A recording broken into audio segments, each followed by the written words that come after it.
dengan masa lalu yang seperti itu, berusaha ngedapetin apapun yang kata gue menurut gue itu sumber kebahagiaan, duit udah, apapun udah dicobain, kok beda rasa hangat di hati ketika ngelihat ada seorang perempuan yang bisa segitu mengayomi kepada anak-anak.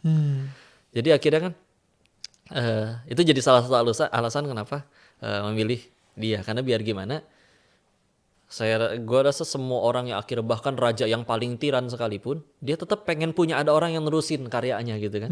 Makanya pengen punya keturunan, terlepas kekaisaran zaman dulu dia sampai punya berapa seli dan segala macam, tapi pengen ada itu Pengen kan. ada anak. Dan gimana kita butuh wanita yang penyayang, yang keibuan, karena ternyata di dalam Islam gue juga menyadari bahwa kalau misalkan ayahnya soleh masih ada peluang anak yang gak soleh loh.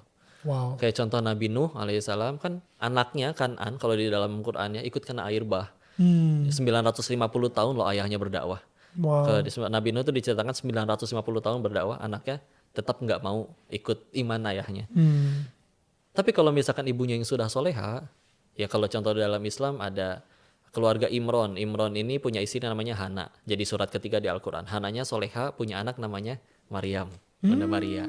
Ibunda dari Isa. Iya. Maryamnya soleha, anaknya kalau di kami percayanya Nabi, di kalian nyebutnya Yesus. Jadi orang baik kan, orang soleh juga. Istrinya Rasulullah Khadijah, putrinya Fatimah. Fatimahnya soleha, anak-anaknya Hasan dan Husain. Orang-orang soleh semua. Ketika ibunya sudah soleha. Jadi ya ada perasaan pengen kesana, pengen mudah-mudahan punya anak-anak yang baik, jadi manfaat, jadi kebaikan. Pahala jariah kita nyebutnya ya, kebaikan yang ngalir. Karena ada orang yang hidup 45 tahun, tapi pahalanya mengalir 8 abad setelahnya. Karena dia menuliskan buku, menuliskan karya, dan juga misalkan punya anak-anak yang meneruskan kebaikan itu. Dan